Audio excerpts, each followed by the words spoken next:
Well, that's very sweet. I thought, damn, she's fine. You know, like that's what I thought. I thought she's hot. Okay. She's hot. Thank you. Hot, like too hot. Thank you. For me, you know, like that's truly. I've said that. Well, that's very sweet. I mean, you're not wrong, but I'm just kidding.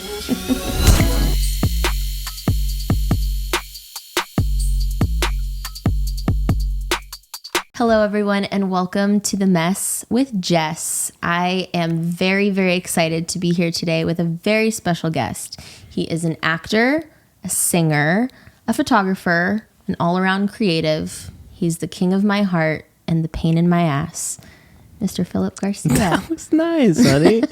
I was thinking because I thought you were going to ask me to introduce myself, and I've been thinking about it all day. I was like, how am I going to... Well, go ahead. Introduce... No, I don't want to. I really don't want to. Because I was wondering if I did a good job, if that's how you would introduce yourself. One thing you did miss was father. The best father. Really, that's what I was going to say. You were going to say, what is your role in life? I was going to say, my role in life is to be Phoenix's dad. The best daddy in the whole That's what world. I was truly going to say. But I think I like hers better. I think I like yours better, honey. Thank you. Yeah. I think this is super funny because, well, I always knew I wanted to have you on this podcast. But I think it's funny that, like, I've done podcasts. I've been a guest on podcasts before. You've been a guest on podcasts before.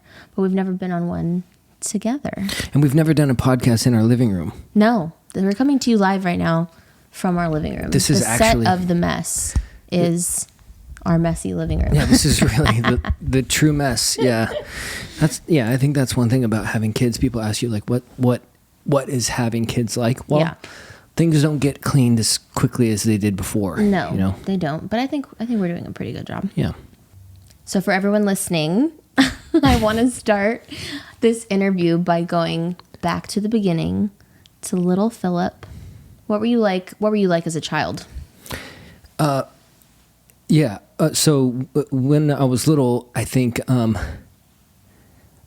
my parents knew that I was different. You know, I watch VHS, videos back, and I see myself, and I see, like, I think you can tell a lot by, I think you can tell a lot about a person with how they, how they are with strangers. You know, mm-hmm. I watched this one video where my brother and I are at a circus with my parents.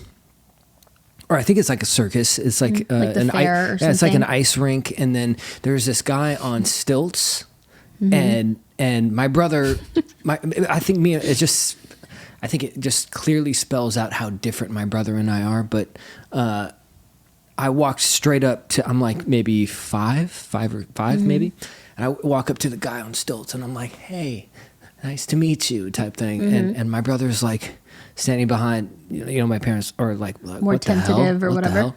I don't know if that's a good thing on my behalf. But just walking up to crazy people on stilts. I think that maybe I was the more challenging child to deal with because I'm just like all this energy, and I was just like really wacky and weird. And junior high school, I was on the drama team, and my teacher, he sends me photos. My drama teacher from junior high school, he sends me photos, and there's a recent photo that he sent me, and I think I'm playing like we're doing Cinderella, and we got to play all the parts in Cinderella. Mm-hmm. It's me and the other TA.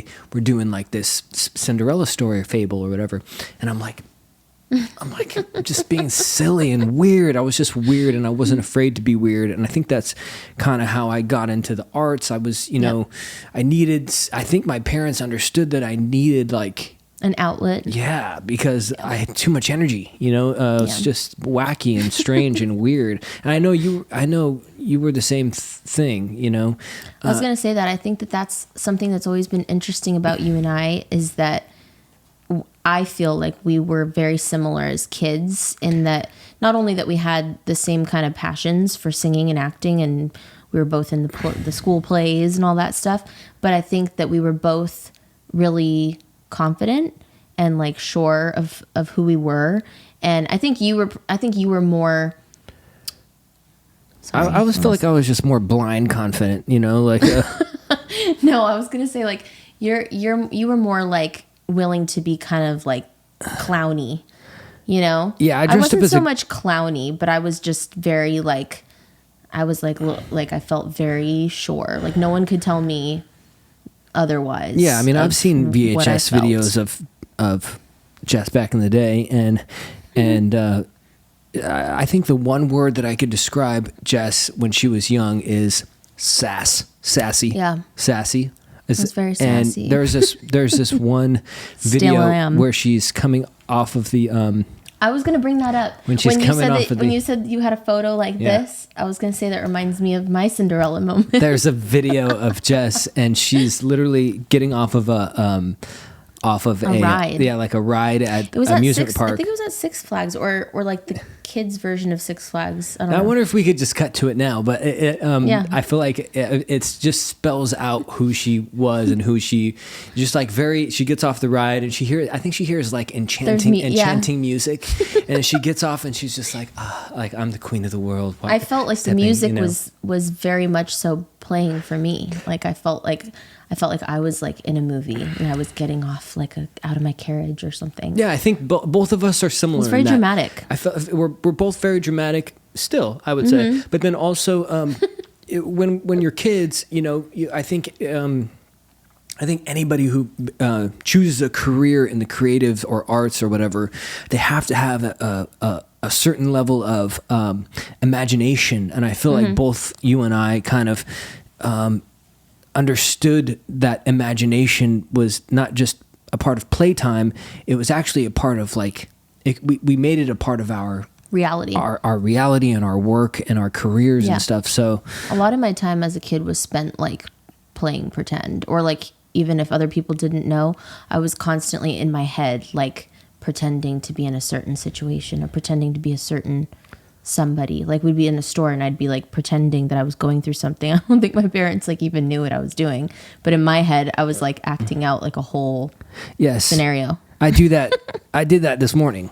I was gonna say I still do it sometimes. I do that everywhere. Do you ever? So this is like so weird, but I do something that's like really weird. Where like sometimes I will like. We all like talk to ourselves, right? Like obviously a lot of us talk to ourselves, and I talk to myself constantly, but sometimes I will literally talk to myself like as if I'm in a different situation, or like I will almost act out like something random at times, like out loud. Do you ever do that? Yes, I'm in the car doing that constantly. Yeah. I think people look at me kind of weirdly in the car. But I do it too, but it's like sometimes it's not even my own thoughts. It's like as if I'm someone else. I've always done that though. Like as I'm getting ready, or like just to myself. But sometimes I'll catch myself and I'm like, what is this? What's happening? Who are you? Who are you right now? Who am I? I also think it's interesting that not only did we both grow up doing musical theater and acting and singing, but I think it's interesting that I feel like as you got older, you kind of took more of the acting route.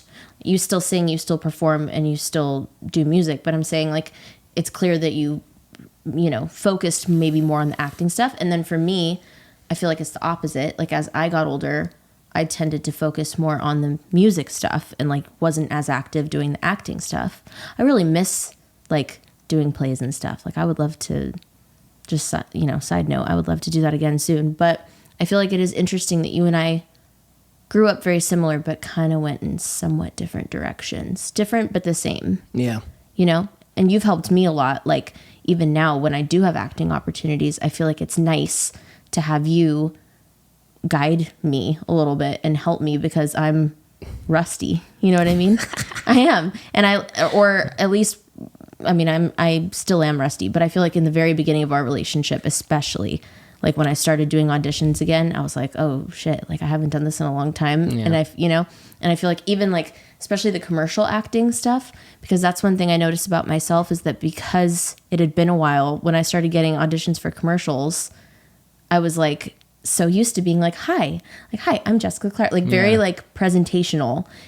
And I remember you kind of helped me be like, you don't have to do that. Like, I just want you to be like a real person. And I thought that was so interesting because that's just, I was just always so used to like feeling like I had to really put it on and like sell myself in an audition, you know, and do the voice and like the, you know, and be super animated. And I feel like it's just nice that I've had you to kind of help guide me, like when I do veer back into the acting stuff, you know?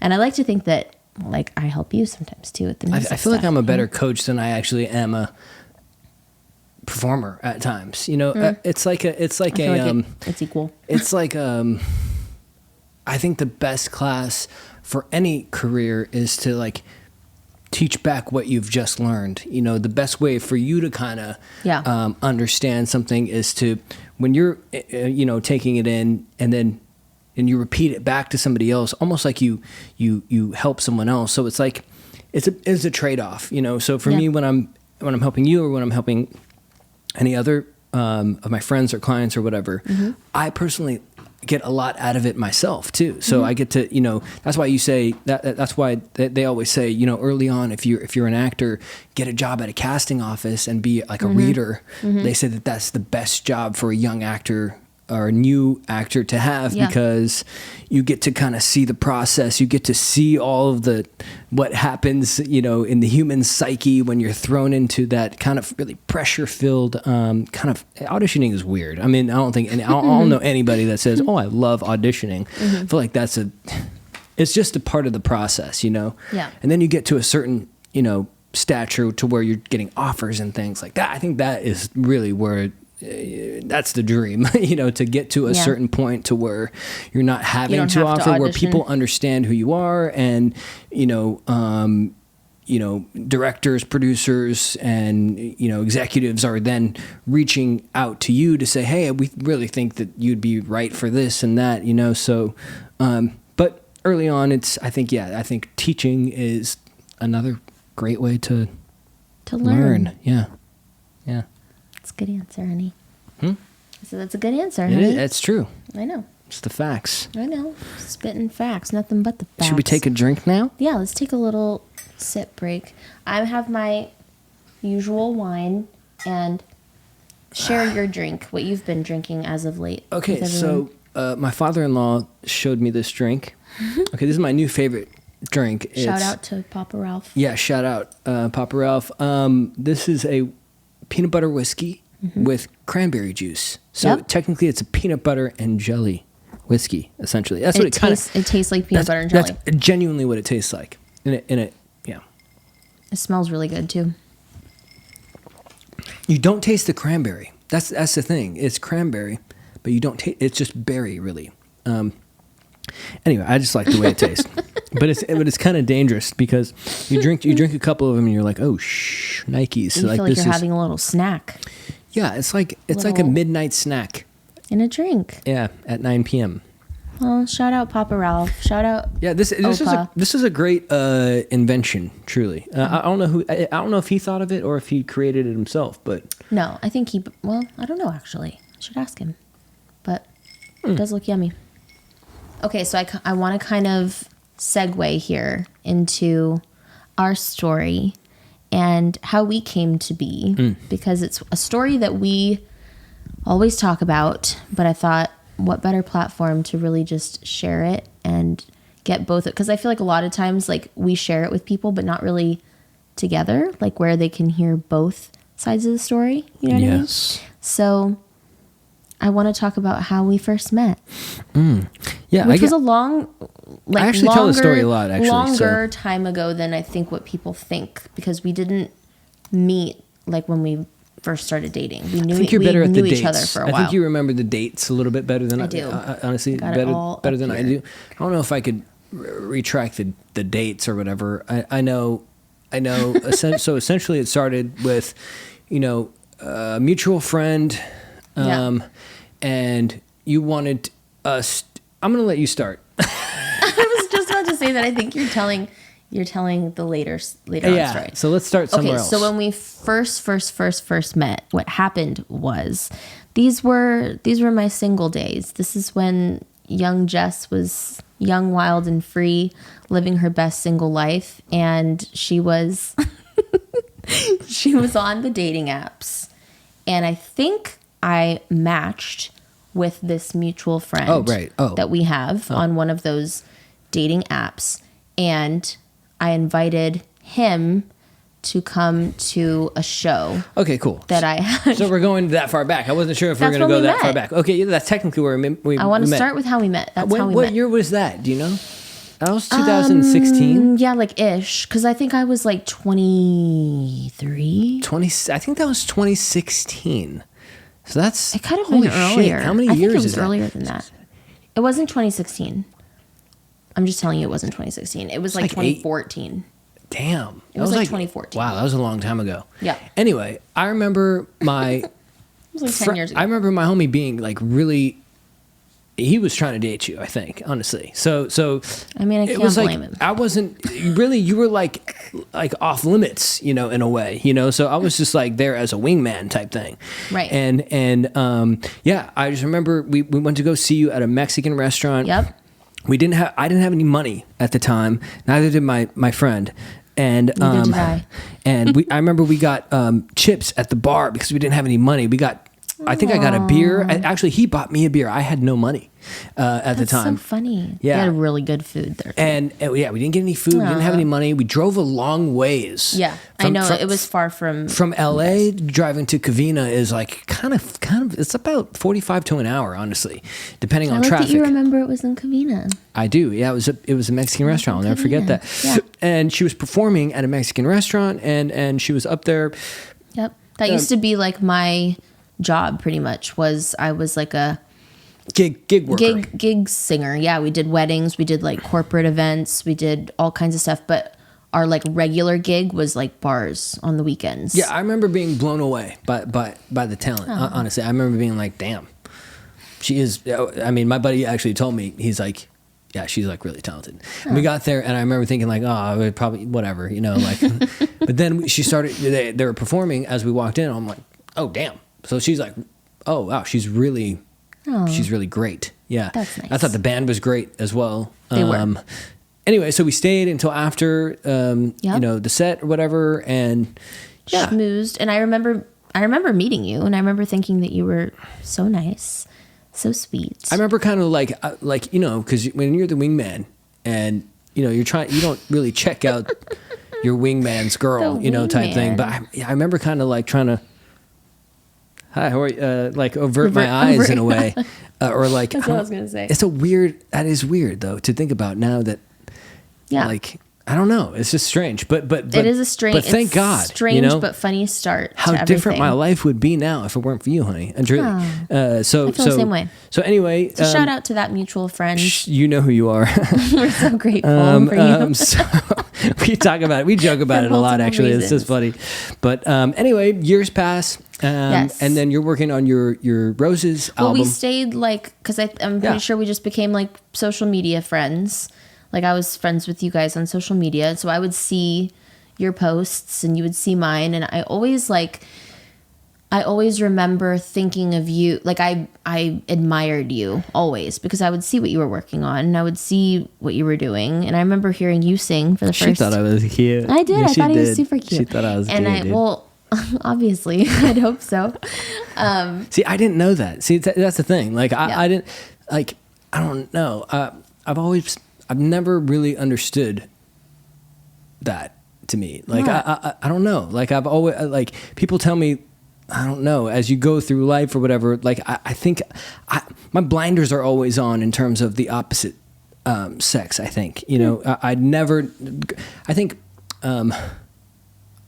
people have reached out to me and said like, oh yeah, I had a crush on you back in high school, or some things like that. And I remember thinking like, you did? Really? Really? Like that's weird. I had no idea. Yeah. And I think that same thing kind of happened here as well. I personally, and my buddy, I think my buddy was more interested in you at the time than I was. Well, here's the thing though, is what I was going to say. I felt like I was friend zoned. Honestly. Well, you were, to be honest. Like that's what I was going to say is that, and that's not like an insult to you at all. It's just that back then I truly just didn't see you in that way. And I think it's because of the way we were introduced. Yeah. I saw you as the friend because you were the friend.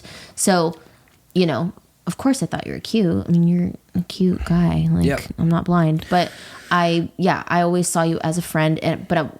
What I really want to say is that I definitely admired you, and I would always see your posts and always see what you were doing, and I always thought like, God, that's so cool. And like, I think that's the word, is I just thought you were so cool. I thought you were really cool, like that's a cool nice. Person. Like, he's a cool person. He's doing cool things, and he's super nice. And see, and I always thought like, I always thought that you were basically out of my league. You know, well, that's very sweet. I thought, damn, she's fine. You know, like that's what I thought.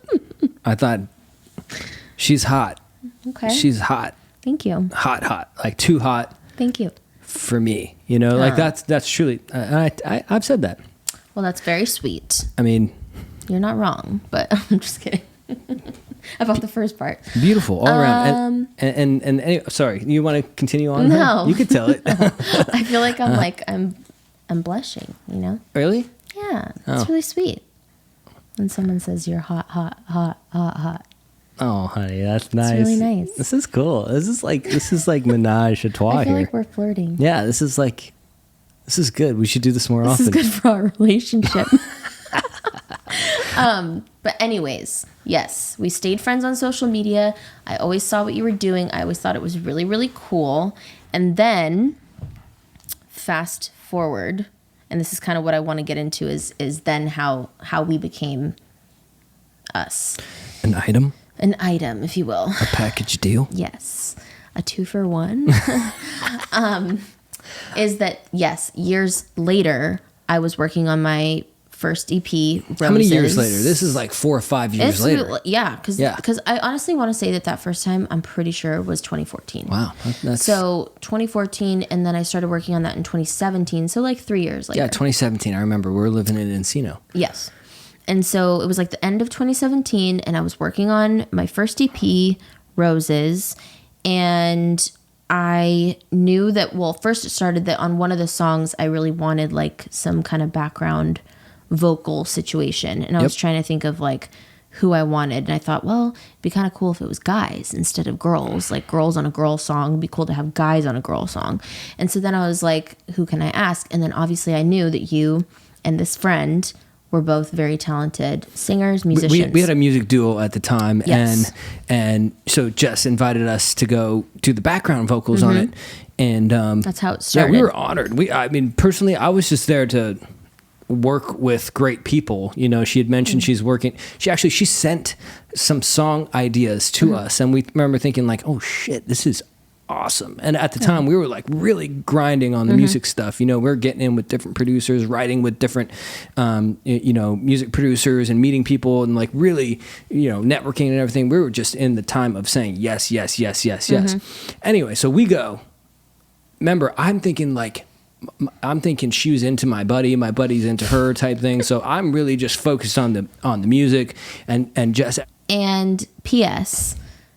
that was like, I was not thinking that, like when I asked you guys to come to the studio, like I was not thinking, I had no ulterior motives. It was literally like, I just thought you guys were perfect, like for the project. But it's just funny because I can't say the on this side. The same. I can't say that was the same coming from this side. I'm just saying, like, I'm not saying that to be like funny. I'm being honest that it was a professional. Yeah. Purpose. But I think that's kind of where it happens. People always say like, "Oh, you're gonna find love when you're not looking for it." Yes. And truly, I don't think I was looking for it. I wasn't either. I just wanted to sing good whenever I went into the booth. I wanted to like come up with cool ideas. I wanted to be as helpful as I could. Jess had asked me to bring the camera so I could take some photos and stuff. She'd seen me post some of my photography stuff. Yep. And so that's I was taking footage inside the studio like this, and it was just the ultimate creative experience. It was, and so it was such a cool time for me too, because I had kind of just gotten done with like doing projects, but never just me, or like never my ideas. It was always kind of like I had different managers and like different teams that I worked with, and it was always kind of like I never felt like I got to give my full ideas, or like I never got to fully write the songs. And so that project was so like fun and special to me, because it was like I wrote it 100%. The producers I was working with were like going off me. Like it was a very like hands-on project for me, and it was very special because of that. And it was my first project that I did like without any kind of representation or like, you know, no label, no management, no whatever. It was just like, it was my project. So it was very special. And I remember having you guys be a part of it was really special too. Cause I looked up to both of you guys. I still do. I still think that you're both extremely talented. So it was really cool. And then what happened is you guys did such a good job in the studio. Oh my God. Look who hooked up behind you. This is Noodle Scoodle. Oh, baby. Can you see her? Hi, Mimi. This is probably the only episode that you guys will ever see Noodle because she's not down. She's not down with people that she doesn't live with. Oh, the little baby. Cuddle break. Okay, as I was saying, what happened was you guys did such a good job in the studio, and it was like good vibes, awesome working with you guys, that then it got my brain thinking, because I was already starting to plan a music video for one of my songs, and I knew that I wanted to have a guy in the video. And so I was thinking, and I was like, oh my God, I was like, Phil would be perfect, because not only are you a professional actor, that was my main thought, was like, well, he's an actor, so it won't be awkward, it won't be like unprofessional, it'll be, which is ironic because it ended up being very unprofessional. But my initial thought was he'll be professional and he'll do a great job because literally he's a great actor. And then the second thing I thought that we had a cool kind of contrasty look for the video as well. And so, yeah, I asked you if you would be in it, and you said yes. Yeah. So from my perspective, and her asking me, I was confused. I was like, wait a minute, because my very good friend, he's like a model. Like he was repped by a really reputable modeling agency. Literally, his face was on the side of Staples Center for like 3 years. Yeah. Okay. Well, that did. So for me, I was thrown. I was like, wait a minute, like, don't you want a leading man, type thing? But anyway, I was flattered, obviously. I did think about it, but honestly, the main reason was I thought that you were the more, I guess, unique choice for it, especially because of me, though, because I'm just kidding. Because me and this friend are similar. We have similar features, and I felt contrast, like you and I were a little bit more of like a cool. I think that's cool. Maybe more unexpected. Combo contrast. You know, I like a good contrast. Situation. Like a good yin and yang. Yeah, exactly. Plate. It was giving yin and yang vibes. Yeah, yin and yang. And that's why I asked you, and you said yes. And so then now we look at it as our first date. I tell the story a lot. Anyway, she invites me to go This is like our favorite story to tell, P.S. She invites me to go to the bar. Wait. Yeah, sorry. No, you can't just jump right in. That's where the location was. Okay, so my thought was, you said yes. I was so stoked. And then I was like, okay, we should meet up to talk about it. Because in my head, I knew that like it was going to be a romantic video. I knew that I wanted to possibly kiss you in the video. And I wanted to make sure that you were comfortable with that, and that you knew that, and that we talked about it before going in. Yeah. So I thought, let me invite him. My favorite spot at the time, and still to this day, was Barney's in Pasadena. I love doing karaoke there, and that was like the spot that I used to always hang out at. And so I was like, let's go do some karaoke, and that way we can like do karaoke, but also talk about the video and make sure that we're on the same page. Yes. That was my goal going into that situation. Was basically, I seen it as a chemistry read. I was like, okay, yeah, exactly. Let me do it. Let me go do this chemistry. Because you and I had never hung out like just us before. Let's just say the heat was turned up to 10.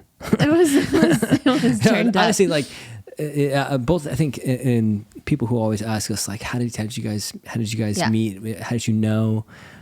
I don't think we're thinking about it that hard. You know, it was like very simple and easy, and it wasn't like something that was thought out or pre-planned. I think that's the one thing I tell people is like, care less about it, you know. And then like people who are on these dating apps a lot, and you know, are, you know, kind of at wit's end, you know, they want, you know, I want to find my forever person as well. Like you guys are such an inspiration. Like how, like what would you guys do? And the truth is, we did a whole lot less in that situation, and we were not looking for it. So then it kind of just fell in our laps in a way. I think it's a mix of us not caring too much and us just being lucky. Like I say it all the time that you and I truly do think we got very lucky that it happened the way it did. Being real with it. You know, I felt like and for the people listening, I think that, you know, first off, she was is my friend. You know, she's just my best friend first, you know, and then all of the other stuff kind of falls into it, you know, like our then attraction falls into it, and then like, but I think first it was like friendship, you know. Well, like I said, I just thought you were really cool. I thought you were really cool. I thought you were really kind, and like I trusted you as a friend, as a person. Yeah, I just felt comfortable with you, you know. And anyway, so we get to drinking, and well, here's the thing, is that, and that's why I was going to say it's ironic, because I so vividly remember walking to Barney's from my parking spot, and I was texting. I had a group chat with the producers that I was working with on that EP, and I was texting them, and I said, "Hey, I just want to let you guys know that I'm meeting up with Phil tonight. We're going to talk about the video, and you know, I'll let you guys know how it goes, whatever." Being professional. I thought I was being very professional, keeping them in the loop. And then instantly one of them texts back like, "Okay, have fun on your date." And I put back, I was like, it's not a date. Like we're literally meeting for like it's a business meeting.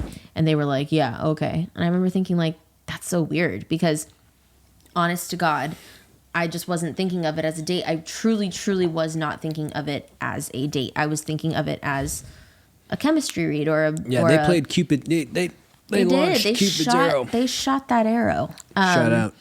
But I do remember that happened. Shout out the boys. Yeah, the boys. They knew. I think they saw something that maybe I didn't, or I wasn't aware of. That's so interesting. I would have loved to be a fly on the wall in the recording session, you know. They said, they were like, one of them, I remember I said something like later, once I told them we were dating, and they're like, "Yeah, like we're not surprised," type so thing. Interesting. And I was like, "Why?" I was like, "I don't get that." And they were like, we saw how you guys were like looking at each other. And I was like, really? Because like, but I think maybe that just comes from the fact that, like you said, like we felt comfortable with each other. It's like walls down. Walls are down a bit. And I think because we weren't trying to date each other, walls really were down. It really happened pretty easy. Because we weren't trying. Like, I don't think I was trying anything with you. You weren't trying anything with me. So how did you know? How did you know it was about to go down?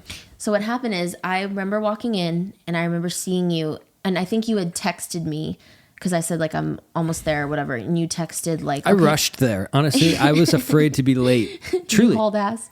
I did. I rushed. You texted me, and you were like, "What's your drink?" or like, "What do you want to drink?" Like, I'll get it for you. I got there first. Yeah. And I was like, Red Bull vodka, which like now I literally can't drink a Red Bull without feeling like I'm going to die. So that's very telling of the time. I was like, a Red Bull vodka, and I showed up, and you had the drink, like in your hand. And I remember, you know, it was like, hey, whatever. You gave me the drink, and then we went downstairs where they do karaoke. I remember being a little nervous, honestly. I think I was too. I was too. I think I was a little nervous. Because I wanted to make a good impression. I was like, and I want him to think of me as like a serious artist, and like, you know, I'm really trying to do this thing, and yada, yada. But you had a gift for me. I remember that. You had like a little thank you gift and card, which I thought was really sweet, for asking you to be in the video. Yeah. And it was these little patches. They were roses, like my EP, and they were like rose patches. Like little iron-on patches. That you can put on a jacket, which I thought was so sweet. And it was I think we still have them somewhere. I do still have them. I like purposefully never like took them out, because I just thought it was really cute. Yeah. That was like the first thing you gave me. And she got me a hat that No, I still have it. No, I gave you that hat to replace the hat that you were wearing. Oh. On that what day did you give me that that you day, lost. Oh yeah, I didn't give you anything on that day. I didn't give you anything but good conversation, baby. Yeah, I had a sick ass sailor hat. It was a sailor hat. It was a blue hat with a white It had a boat. sailor. Yeah, a boat. It had a boat. Dude, I want that hat back. Well, you lost it, and let's tell how you lost it. Okay. So, you give me the gift. I thought that was so thoughtful, and you thanked me for asking you. And then I just remember we were talking, drinking, karaoke started. It was like fun watching people do karaoke. And then we're like, well, we got to sign up. Obviously, that's what we came there to do. Yeah. Was have fun. Do we love karaoke. I mean, love karaoke. Even before I met Jess, Same. I just love. Yeah, that's why I would go to that place all the time. It was like my favorite. I'd only been to the one in West Hollywood. I've never been to the Pasadena one. But anyway, so we're getting up there and we're singing, and then I think so. I sing a song, and then you get up and you sing a song, and we're sitting together, laughing, talking. So I think what happened is some couple like ends up sitting near us, and everyone's kind of talking to each other, and they're like, "Oh my god, like you guys are so cute. Like how long have you guys been together?" And I don't remember how, but we literally just you saw people from across the way, and you're like, "Oh my god!" That happened first. You're right. What happened was I saw a table of people that I knew from school, from like high school or whatever. Or you thought you knew them? Or I thought I knew them. Yeah, I thought I recognized one of the people. I don't think we ever confirmed. Or denied. We never like in fact talked to them, but I thought I recognized some people sitting at like a table. Yeah, which isn't uncommon to run into people I know there. So I was like, oh my gosh, like, you know, typical. You see people from your high school and you're like, oh, like I don't really want to talk, or like, I don't want to say it, you know? And so I remember saying like, okay, like if they come over here, we gotta just pretend like we're just what I say? I was like, we're newlyweds, and like we're so happy. Like, like I was like down. Couple. I was like, basically it was like a role playing type. Yeah. Flirtation, or like it was like, I don't know. And like I was joking, obviously, but I was like, we just got. I was joking too, really, but then we kind of. When you see people from high school, you want to make like, oh, I'm doing great, like everything's wonderful. So I was joking, like, okay, we got to say that we just came back from like our honeymoon, this lavish honeymoon. Yeah. We're like so happy, we're on cloud nine, and you were like, oh yeah, I'm down. I'm like tight, and then I get up there, and I'm singing my song, and I'm like, I want to dedicate this song to my wife. We just got married. We got back from our honeymoon. Everyone's like, woo! Yes, everyone goes crazy. That's how it started. Everyone goes crazy. Okay. Yeah. And then we're like, oh shit, I guess we got to just continue on with this, you know? So basically it's like we're role playing on our first date essentially is what it was now. Yeah, it became a date. And then that's when we sat back down, and I remember this guy being like, oh my god, you know, y'all are so cute, congrats, how did you meet, or where'd you go, or whatever. And I don't remember what we said, but we were just like, oh, like thank you. And it just continued. Yeah, and we got more drinks. We kept pouring on the drinks. More drinks. And then I'm at the bar, and she's dedicating a song to me. I want to dedicate the song to my husband. Yep. And then it just kept going. And the more we did, the more people were like, oh my God, I might have had like 3 or 4 drinks, honestly. I think I had more than that. I don't usually drink that much. But on this particular date, we were schmammered. Yeah, we were by the end of the night. We were pretty so fast forward. Loose. After karaoke or whatever, I think there was just music.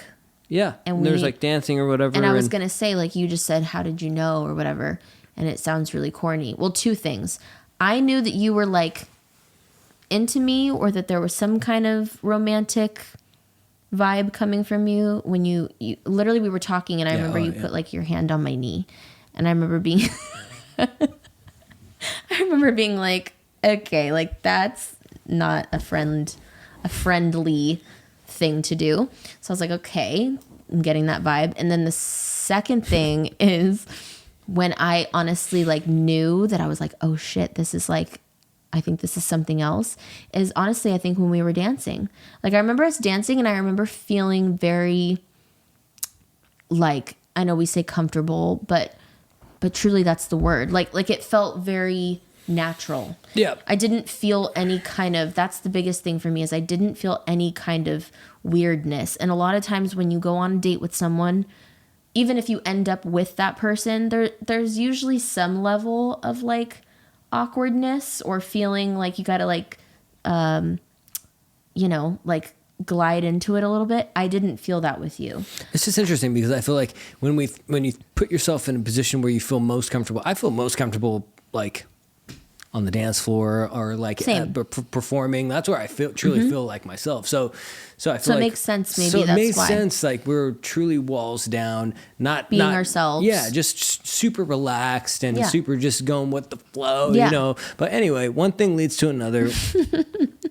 We start making out. We started making out on the dance floor. I just kind of said F it, you know, like, you know, F's like it. F's it, dude. Like, anyway, so then, you know, the karaoke Ended. part of the bar kind of ended. We go upstairs. There's like pool tables and stuff. And they By have a this really time- cool bus. there's they have a like bus. a bus in the There's- restaurant. There's an actual like old bus, Like you know, you could. 1960s bus. Anyway, we're making out. We're pretty schmammered at this point. I was really drunk. Honestly, there's not a lot I remember about this, but anyway, I remember getting kicked out or asked to leave or whatever. We This did, because we security were guard- making out very passionately. Yeah. Anyway, and this security guard comes up to us and he's like, "Hey, y'all got to leave." Yeah. And I remember They thinking, like, couldn't handle yeah, it was the too hot. flames. Yeah, the I wish- flames that were coming I off wish of we us. had like video footage of that. How funny! That I would be. really am glad that we don't. But Yeah. Anyway, and then we exit the bar after we're asked to leave, and you know, Jess was on American Idol season 15. I don't know if Oh you my guys God, know this that, is so but Jess has embarrassing. never really been recognized the whole time. But this night, somebody was the on the street, first time. this girl recognizes her. She's like, "Hey, are you Jess Clark? Oh my God!" And then Jess She was is like, so sweet. Jess is like, "Yeah." So there's somebody that recognizes her. She I was gets a so photo. excited. She gets a photo with you, Yeah. and she she sends asked you. for a photo. She was like, "I'm such a fan of Idol, and like I follow you. I follow you and the like other girls." We have that photo somewhere. I think have. It's somewhere on Instagram. Maybe we can put it up. But Jess I was learned. so excited. I was like, "Yeah." She's like, "Can we take a picture?" I was like, "Yes." Oh Yeah. my God, this is like my dream for someone to like know Yeah. me and want a picture with me. Like, how Yeah. fucking cool. This I was girl sends Jess the so photo. Drunk. I was so and drunk. Jess looks at the photo and she's like mortified because there's makeup all over her face. There's lipstick, right? We take a picture and she like shows me on the phone. I was so drunk, but I remember seeing so for my makeup lovers out there, I think you guys will remember that 2016, 2017 was the time of matte lipsticks, and those things did not budge. Like when you put them on your lips, they were like meant to last all night. It was like literally painting your lips with something that would not come off. So that's how you know that I didn't think it was a date. Because if I was planning on kissing somebody or planning on making out with somebody, I would have never worn a matte lipstick like that. Oh. Truly, I think about that now. I'm like, that shows you that I was not trying to make out with you, because huge mistake. I forgot that I had that on. And so when you make out as passionately and as vigorously as we were, that shit was like caked from here to my chin, mattified. And I saw it in the picture and it was so embarrassing, but I think I was just so drunk that I couldn't do anything about it. And bless her heart, she did post it, but she made it black and white. Which was nice. So it just kind of looks like a shadow. Doesn't look like actual lipstick. But I remember going back to you and being like, why didn't you tell me? Yeah, I didn't know. It was dark. Oh my God. I don't know. I don't know how you didn't know, because it was like, I looked like I had a beard, like a beard of lipstick. It was so bad. But this is kind of like a disgusting fact, but I feel like we have to mention it as long as we're talking about how we knew, right?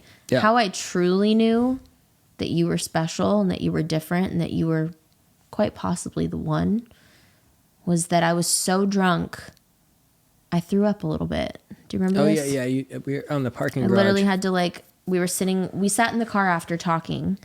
We talked for like a long time, but I remember I literally had to be sick.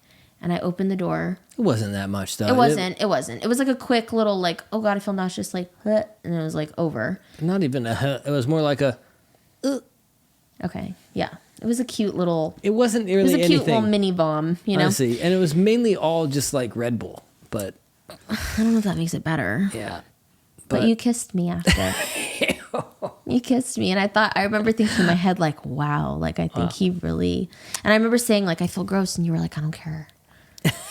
And I remember thinking after, wow, I like him. He's the real deal. Classic. But that is truly, that was our first date. And what I love telling about it is that neither one of us planned on it being a date. Yeah. And again, I want to say that I do think, especially now when I do hear about dating and we have friends who are in the dating world, I consider us very lucky. Because yes, you can go into things with like walls down. Yes, you can try to lower your expectations and like let it happen or whatever. But it doesn't always happen that easy for everybody. That's like a very special, like right place, right time thing. And I'll never not say that we were really lucky for that, because I think we were. Yeah, I think so too, Oni. And then also, like, as time went on, you realize, wow, this really is easy. You know, this like really is kind of. That's lucky too. Is that it continued to be easy? Yeah, it was like kindred spirits in a lot of ways. You know, and. Yeah, I mean, so technically that was our first date, and I like telling it. It's like it's literally. I feel like it's a romantic comedy or something. Yeah. Like it's that movie with your favorite Vince Vaughn. That movie where they meet in the bar and they're like role playing or whatever, and then they get back to the house. That's what it reminds me of. What's that movie again? 4 Christmases. Yeah, that's funny. That beginning of that movie is like one of my favorite beginnings to a movie. It's like, just ever. funny. That's just funny how it kind of. Anytime I tell that story, people are like, "Oh, it's like a romantic comedy." It's like, yeah. But I always think that would be a cool premise for a film. A short film. Yeah. Maybe we'll do it someday. Maybe. I also remember going home. I lived at home at the time, and I remember like talking to my mom the next day. Like I literally went in her room and was like, I have to tell you about last night because it was like different. Like Jess is actually really close to her mom. Very close relationship, as mothers and daughters do, I feel like. But like you guys talk almost every day. Yes, she's my best friend. So I don't know. I feel like when you get married, you also I tell people this all the time. You know, get to know the family, you know, because ultimately when you get married to somebody, you not only marry them, you marry their family. And I think to me, that was something really kind of special to see Jess with her parents and to see Jess with her brother, to see Jess with her grandmother and her cousins and things. Like to me, that was really special because I was very much that way as well, you know, still am like really close to my family. We both have strong roots. Yeah. So I don't know. That to me was like another deciding factor. How Jess is with animals, how Jess is with babies, you know, just like so. I don't know. All that was like just really sexy to me. So I feel like a piece of advice. This is a dating podcast now. So so basically this is some dating advice for all you gentlemen out there who are looking for your match and on these dating apps, for women as well. Like, look for somebody whom you respect in all assets, not just somebody who you're super attracted to, because let's be real, I was definitely attracted to you. But then there has to be an element of that, but that is definitely not the most important thing. Yeah, like understand what you find sexy. To me, seeing Jess with with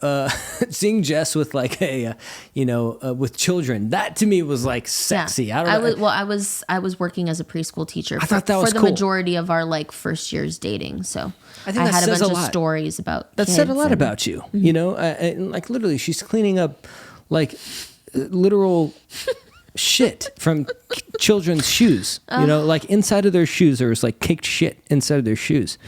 That was a special case, but it was poor baby. That sucks. But anyway, so body training. I'm not looking forward to that phase. Yeah, well, but that's very sweet, honey. Thank you. Yeah, I think you're sexy too. Thank you. Let's cut these cameras off. And anyways, okay, so I recently posted on Instagram something basically inviting our followers to ask us questions that they would like to hear us as a couple answer. And we got a decent amount of responses, but I narrowed it down to 5 questions. Some of them were like duplicates, kind of asking similar questions. So I narrowed it down to 5, and I think they're actually really good questions. So I'm going to ask the first one. Let's hear it. First one is, what was it about each other that initially drew us in? And it's funny because we just kind of talked about. We kind of touched on that just now, honestly. Yeah. But I mean, for me, do you want me to go first? Sure. Okay. So Please. I think initially, I think you want to like be super able to be who you are. It's so funny. It's like, you know how when you're in a conversation, I think we are naturally all are kind of thinking about ourselves. It's sad, but it's just how true. we want to answer it's something. It's just true. Like, I think we it's a survival technique. It's like we take care of ourselves first. But anyway, so if you meet somebody that allows you to truly be who you are, you know, I think there's something unique about that, you know, because a lot of people sometimes aren't as empathetic or like sensitive to your needs. I feel like you and I are very similar in that we're constantly, you know, taking care of the other. And then, so like if you're telling me a story, I'm like totally, truly listening to what you're saying. And if I have something to share with you, you then reciprocate that. So I feel like, if life is a tug of war, like we're like truly keeping the rope right in the center there, so that we can balance everything. So I think I realized that early on that was something that is unique and something that I didn't often have. You know, I didn't date a ton of people, honestly. I have like so you say. Yeah, I think I did. I really I don't believe you. I didn't. My friends made fun of me. I lived in a house with like 5 guys, and I stayed in the garage. The bachelor pad. It's so funny. I stayed in the garage. I call those the dark ages. For you. And anytime before I came into your life and just lightened everything you got up. to be in the garage too. But if you look at, there's a music video that we shot. There I was leading man in her music video or whatever, and it was the music video. We shot it in that particular garage. So I thought that's kind of an interesting thing. But anyway, I would have, well, before Jess, I would have like girls over, you know, and they would stay over, you know, and then the next morning my guy friends would be like, hey, so what's up, dog? Yeah, what's up, dude? What happened, you know? And then I'd be like, I would say like, oh no, like we just stayed up and like we talked, you know. Aww. So that all my guy friends would like make fun of me, you know. They'd be like, oh, dude, what? Well, and here So I guess and no shade, but like now you're the married one, which I find, it's so interesting. You know, I even told Jess this too. Like I never really truly pictured myself getting married and having kids and things like that. But I'm glad that it kind of, she changed my mind. But once again, you say say that, but I've never really believed you on that either, because literally like a week into us texting, I know, you were like, isn't that weird? I'm gonna wife you up. It's so strange. Yeah, actually, a week like before, you don't believe me, but like I'm gonna wife you up. A week before I think you talked to me about having kids. Yeah, that's why I always thought like that's weird that you didn't want that, because that's not the vibe I got. Here's the thing. I told my grandma, I was like, hey, grandma, I'm probably going to be a bachelor till I'm 50. I was like a couple weeks before I met Jess, or really started hanging out with Jess. And I remember my grandma said something. She's like, Mijo, you're not going to want to spend your life alone. You should really try and find someone, you know? And I think that fucked me up, honestly, because then when I met Jess, grandmothers really know how to just get in there and like I was truly thinking ninja your brain. I'm like, oh, well, I'm sitting in the bar at Barney's. Maybe subconsciously I was thinking like, wow, she's great. Like, I truly don't want to spend my life alone. Let's put my hand on her leg so that she knows. Thank you, Grandma. I don't know. Maybe not. But it's like, so our brains and our hearts are like so specific to us and our journey, so right? Complex. So yeah, it's very complex. To really, I would love to be able to like go back in our hearts, like if what was going on. If our heart was a hard drive, you know, I wish we could just go back and like sift through the files and be like, hey, on this date, date, like album name or song name, hard drive. That's what I do. It is. I love that, Eddie. Yeah, that's very sweet. Somebody's gonna steal it. Classic. The thing, honestly, I have a simpler answer. Honestly, the thing that I think drew me into you, obviously, I thought you were cool. I thought you were talented, all that stuff. But like, honestly, the thing that I was like, wow, like this, like it was different, or it felt different, was I truly just thought that you were so kind.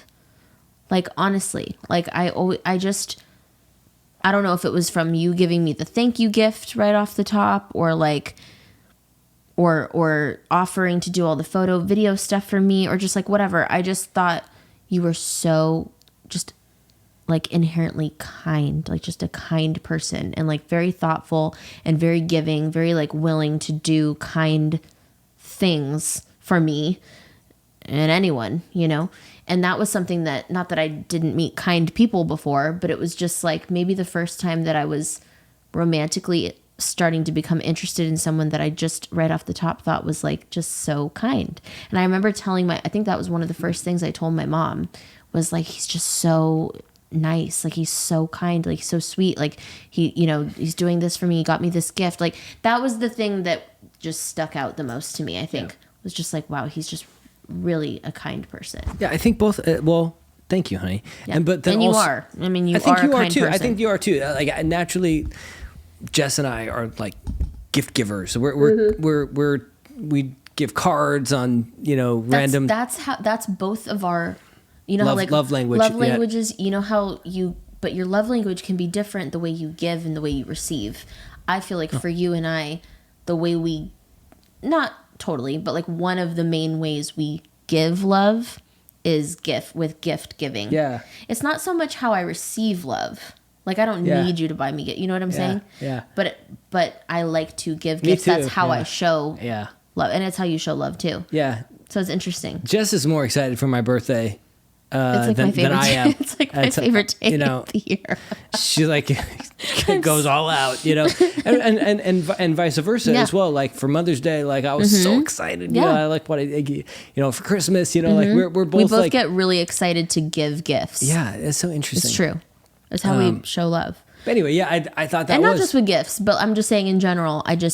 It was like striking to me that like just how kind you were. I thought you were very kind. You too, honey. Just a kind person. That's true. That's truly what it was too. Behind the hot girl facade, deep down there was this level of like good girl. She was a good girl. Oh. She was a good girl trapped in a bad girl's body. Ooh, I like that. That's true. I like that. I think it is true, actually. On the outside, you look as though you might be unapproachable, actually. And people may be intimidated by just your. I got the word unapproachable a lot throughout my life. No, I know. Which I always thought was so interesting because it's so not how I feel on the inside. That's truly not who you are. No. And after getting to know Jess, or getting to know you, yeah.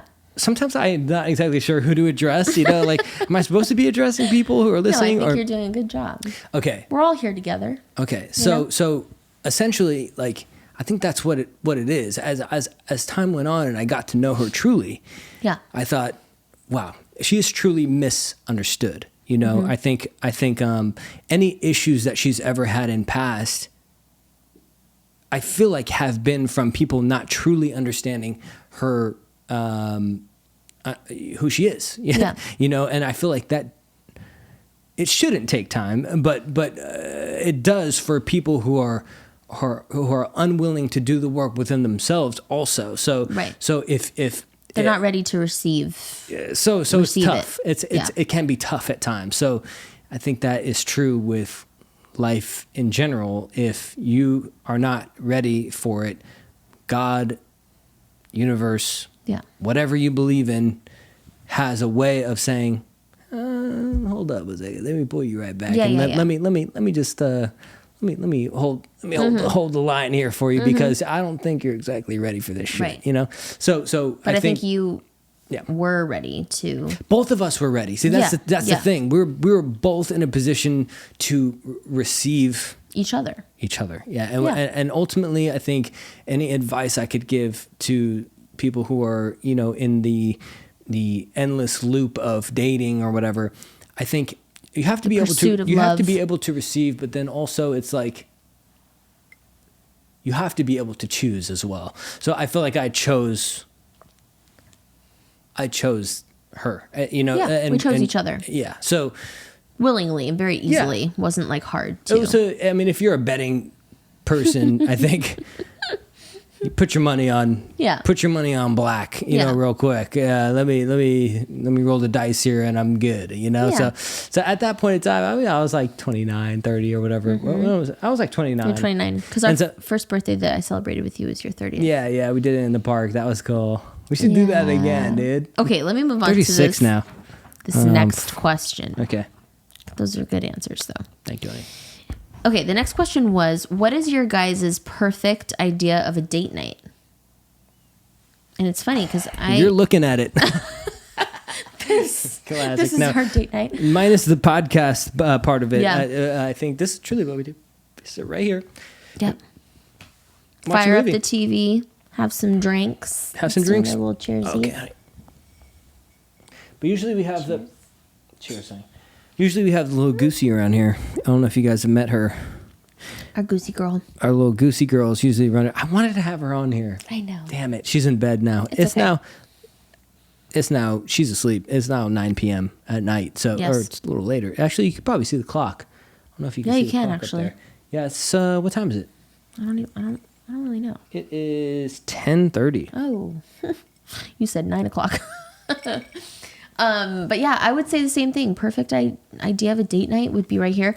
And I would say like if it isn't at home, because I think our first choice is at home. Yeah. Well, it is for me. Like I'm kind of a homebody, so is Jess. Same. So like food, drinks at home with like a movie sounds great. Down.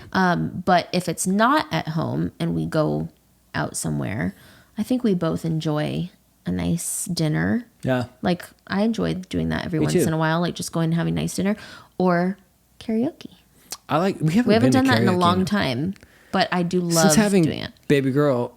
We haven't really done a whole ton. Really, to be honest, change a we little have bit. a great restaurant that we love. It's in Pasadena. It's called Metate. It's a Mexican restaurant. It's called El Matate. Oh, it's El Metate. El Metate. Oh, okay, shit. I didn't know. Yeah, you're right. Little like so good. somewhat hole in the wall, family owned. Oh, so good though. Like Mexican restaurant, and it is like. It's my favorite Mexican food I've ever had. It's like not super packed in there too, which I appreciate. So good. You could walk in, sit down. They're so sweet there. Honestly, if you're ever in Pasadena, you definitely go there for sure. Yes, they're amazing, and their food is sinfully good. Okay, next question is. Oh, I thought this one was interesting. How do you guys balance family life while actively pursuing your passions? I feel like we've done a pretty good job. And I think that this right here is a great example of how we balance. Like we had a full day today with our daughter. And we figured out how to set this up and do this episode while she's asleep. Like that's part of the balancing. Like it's changed a little bit to where before we had our baby, like we could kind of do things whenever the fuck we wanted. Like, you know, it was like we had total freedom to do whatever we wanted.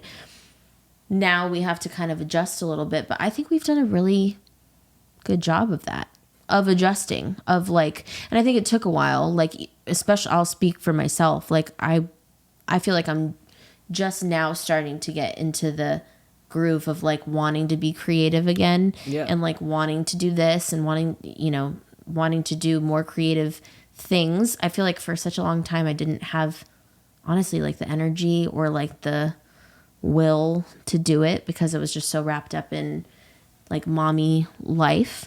So it's exciting for me to like be coming out of that a little bit. But with that comes figuring out how to balance and like do both because it's not so simple as it was before. Where I could just like literally be like, I want to do a video today and like I'm going to do it at this time. Like I can't really do that anymore because we have to balance, you know? Yeah, I think. But I feel like we've done a good job. It's an ongoing process. Yeah. I think there is no rule book to it or whatever. I remember I shot a show in 2023 and I was supposed to be gone in Savannah for like a couple months. And it was right when the baby It was right after I had the baby. Right when the baby was born. And I remember talking to production saying like, hey, can you guys, is it okay when I'm not being used? I have a recurring role on this particular show. And is it okay? Can you guys fly me back on the weekends when I'm not being used? So I think that it doesn't hurt to ask. Sometimes production will say, Yeah, for sure. No problem. Other times production would be like, no, unfortunately, we can't do that. Well, we don't have the budget to do that, Worst case scenario is Sure. you say no. But it doesn't hurt to ask. I mean, I asked. They know we had just had the baby, so, didn't have a chance to really take a maternity leave at all, I didn't, or paternity leave rather. Yeah, I think it's an ongoing thing. I think second baby will, God willing. Yeah, I think, after being able to do it a second time, I feel like you learn. We'll have a better idea. Yeah. So, I mean. But I feel like we've handled this first time around with a whole lot of grace, honestly.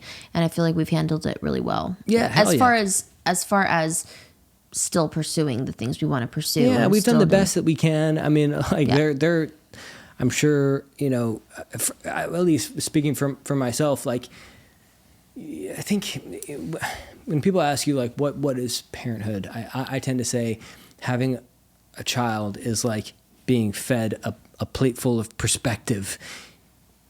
Your priorities change, your idea of what happiness changes a bit, but, I think both Jess and I are grinders. We want to grind on the family life, but then on top of that, we want to grind in the career as well. And I feel like we are able to allow each other to do that. If Jess wants to grind on something, then I take the baby, or and we have a lot of help from family as well. I was just about to say, the whole time you were saying this, I was thinking, like, we got to mention that, like, a huge part of how we balance and how we continue to do the things we want to do is because we're lucky enough to have help and support from really takes family. A village. I mean, it does. You hear that all the time, and it's so true. Anytime that, like, we need to do something, my parents are, like, ready and willing to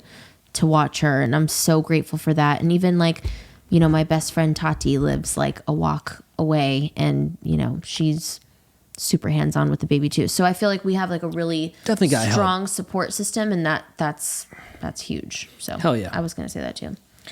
Okay. Next question is, if you could be like your partner in one way, which way would you choose? Oh, I would say I wish I was more organized, more. That was so quick. More. That was such a quick response. She's, like, so clean. Like, naturally, I think I throw shit everywhere. Like, I leave my fucking plates everywhere. My clothes are all over the place. I leave shit everywhere. You can confirm. I wish I was, like, more organized like her. Like, she literally. You should see our calendar. Okay, you should see our calendar upstairs. She literally each month our calendar is my favorite piece of furniture in this house. There's two months, okay, on it. Every 2 months, she'll, like, wipe it down, a little dry erase. She writes all the numbers to each month. It's like my favorite day of she's just good at that of kind the month of thing. when I get to do that. I swear, like, she's. I don't know. She's like. I think that's just the teacher in me. Like, like, I've always had, like, that teacher organized. I went to school to be a teacher. I was a teacher at one point, and I feel like that's just what that is in me. I've always thrived in, like, organized situations. Very nice work. It's one of the sexiest things I've ever seen, because I am no way or shape. I'm not like that at all. That's where you and I are very different. Yeah, and that's what's interesting is that we've talked so much about how we are so alike, and we are. But there's a lot of ways that we're very, very different. Which way do you think you would like to be more like me? I think if I could be more like you, I would be more... I think I would want to be more patient like you are. I think that you have more patience than I do. I think that you're willing to, like... I think I have a shorter tolerance for things. For bullshit? I was going to say for bullshit, and then I changed it to say things. It, dude. Yeah, but then it's hard because I don't necessarily dislike that about myself. Like, I kind of like that I don't. I kind of like that I'm quick to call it what it is, and that I don't. But I appreciate your willingness to play the fence. No, not that. See the good. I will never ride the fence. But I appreciate. My friends made fun of me all the time. Like, Yeah. Shout out to Rob. My buddy Rob used to say like, can you take a side? He's Yeah, like, can you yeah. take a side? I feel that. I I always feel used to like play the fence. I Yeah, always used to no. like understand what one side was saying. I always used to say understand what the other side was saying. I would help the two sides come to one and understand why everybody is making the decisions that they Yeah. are. But in turn, my friends would be like, oh well, dude, you're not making the decision. Yeah. I was like, it's really not about me. It's about the team, right? That's kind of how I viewed it. But I'm sure, yeah, maybe deep down I had an opinion, really. But maybe that opinion wasn't going to help the whole team Yeah. in all. Like I've been doing job interviews recently, and doing these job interviews, you kind of they ask you that. They're like, how what are your qualities? And I always say like, I'm a great team player, and Yeah. truly I am. My whole life I've been that way. Yeah.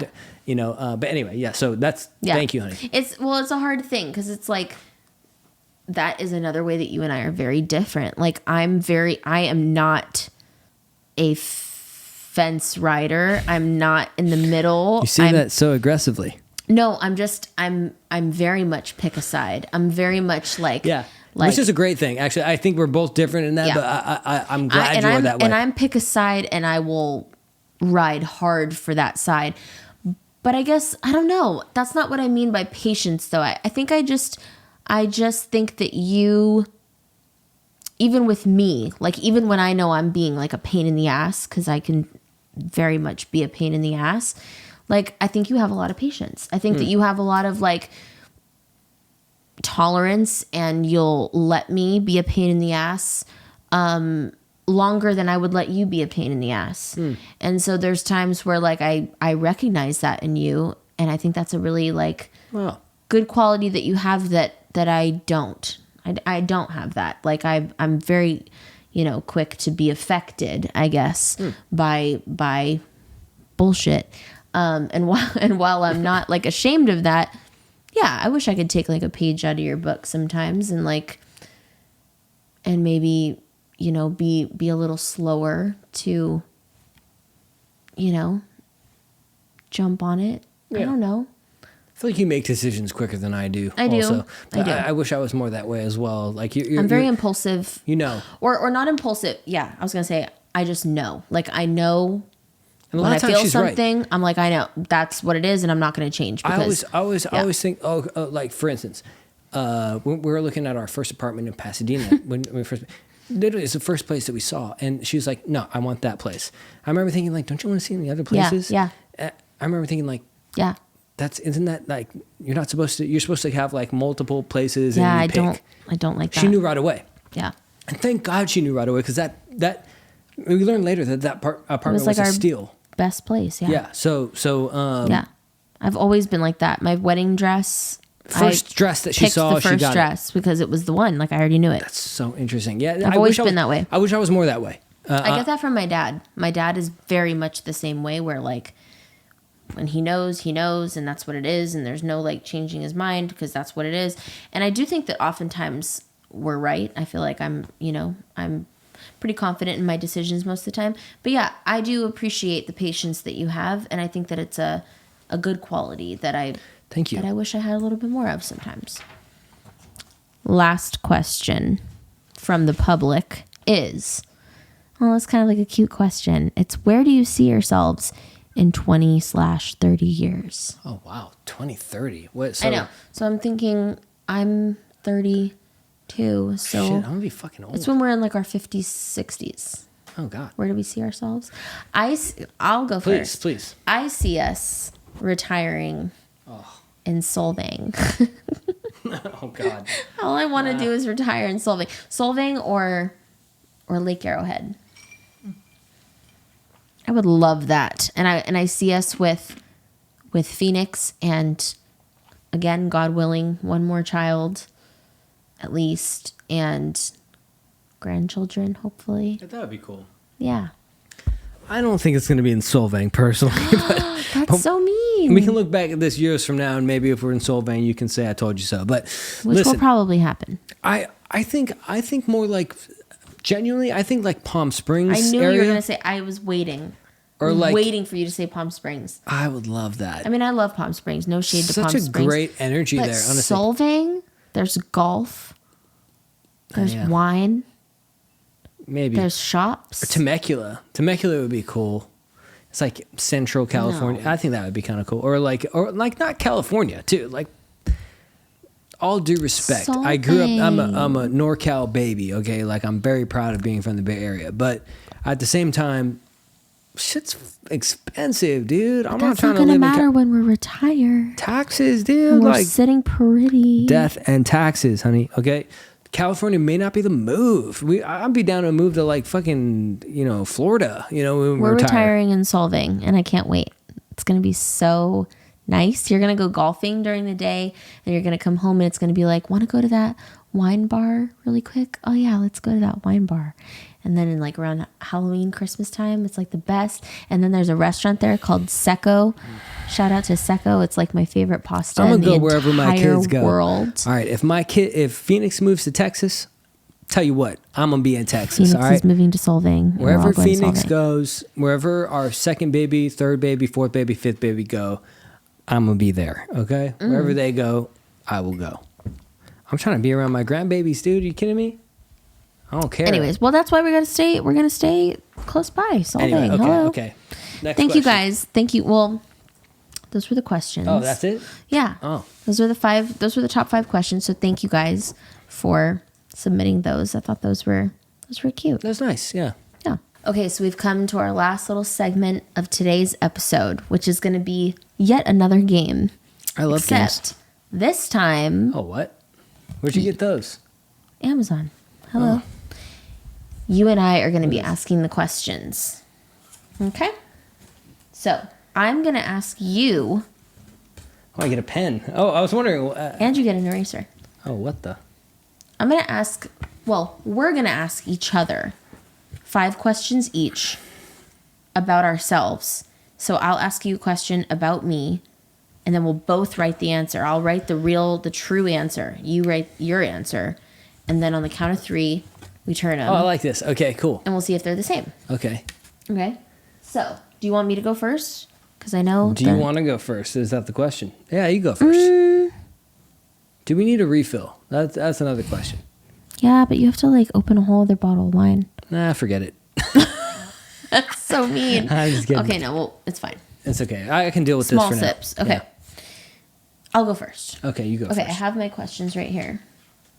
My first question to you is, what is my favorite sign of affection? Oh, shit. That is a very specific question. Your favorite sign of affection? You should know it too. You mean like a love language? That's not what I said. Sign of affection. Oh.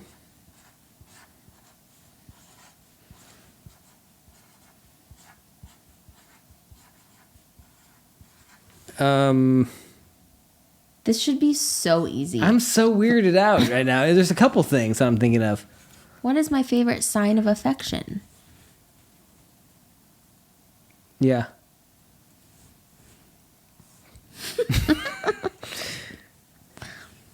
If you get this wrong, I'm gonna be so upset. I know. I don't know. I'm afraid. Hey, see, so I'm under pressure here. Or sign of affection? What is What that? is my favorite way to be shown affection? What the hell? Are we talking? No, sorry, okay. we're talking affection.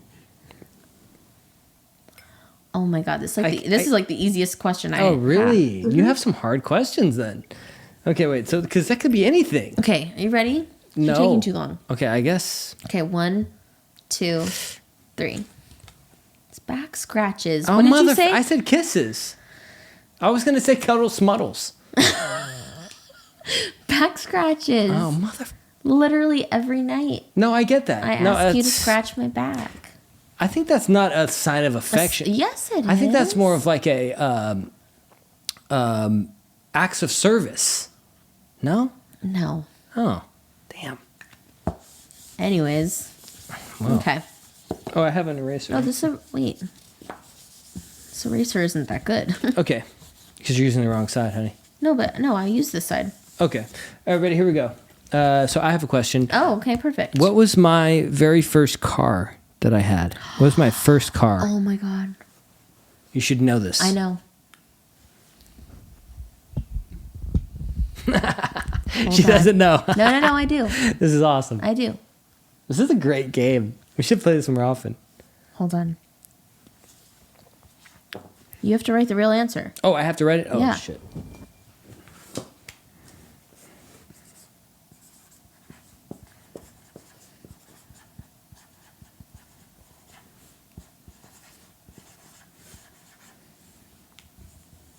Okay. I think I probably get a half point for this. Okay, ready? One, two, three.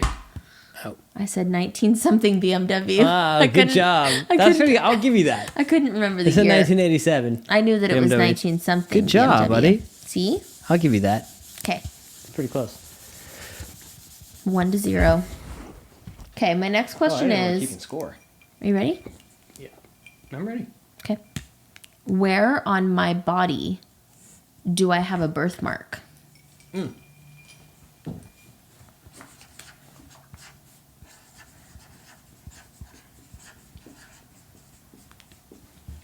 You ready? Got it. Ready? I knew this one. 1, 2, 3. It's my ankle. What'd you say? Back of your calf. Same thing, dude. Come It's on. literally like right on my ankle. Back of the calf. Come on. That's what I meant. That's what I meant. I'll give you that. But it is very much so my ankle and not my calf. This is in a kinesiology class. Okay. It's Potato, your turn. potato. It's your turn. Oh, fuck. I don't remember my questions. What was the neighborhood that I grew up in? Oh my God, this is so annoying because I know it, but I can't think of it.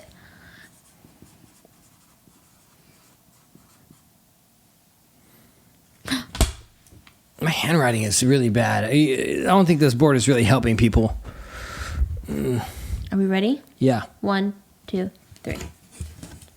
Oh, nice, honey. Good job. I said Eastside San Jose / Elm Rock, and she said Elm Rock. So I get it. Good job, honey. Yeah. Okay. It's pretty good. I don't even think people can see what's the writing on here because of the glare, maybe. Yeah, they can. Okay. I think they can. Well, Okay, what is my death row meal? I mean, Write it down. oh.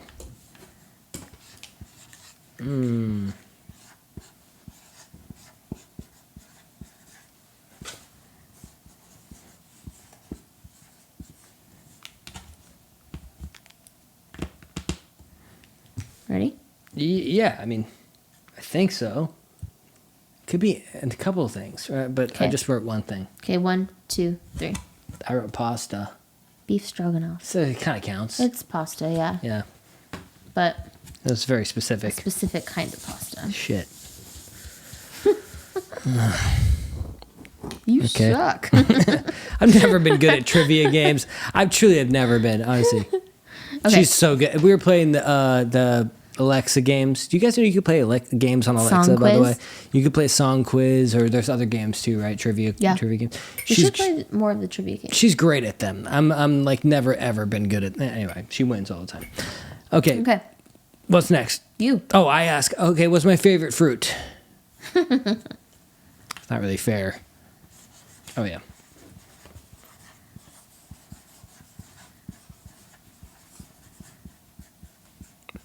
Ready? 3, 2, 1. Oh, mango and pineapple. said Damn, mango. she even I get double points. she even wrote down something that I didn't even write down. I'm like, dude. And I'm right, huh? Yeah, you're right. But those are my two favorites. Anytime I see like the fruit guy on the corner or whatever, he likes to put like all the watermelon and all the other Yeah. bullshit. I love watermelon. I asked Watermelon for is my just favorite fruit. pineapple and mangoes with a little tahini. Oh my god, that's my shit. Anyway, your turn. Anywho, what did I wear on our first date? Oh, Write it down. oh my god. I think I know one thing that you wore. Okay.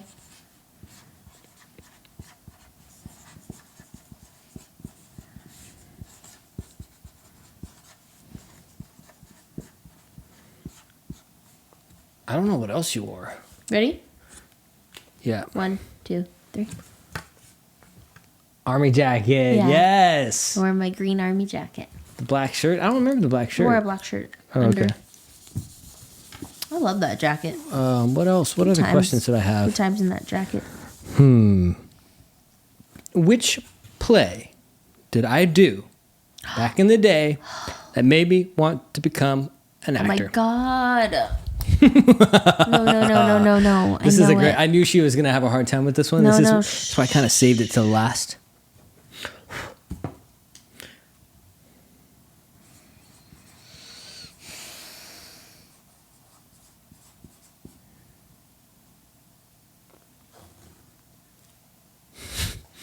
So annoying because I know it. This is great. I love when you're. Oh, don't cheat. You're just trying to look at my board. No, I wasn't. Cheater, I can't dude. see your board. Oh my God, this is so annoying. This is so annoying because I know it. Oh, you made a way better drink than I did. No, still pretty good. Oh, First thing that comes to mind.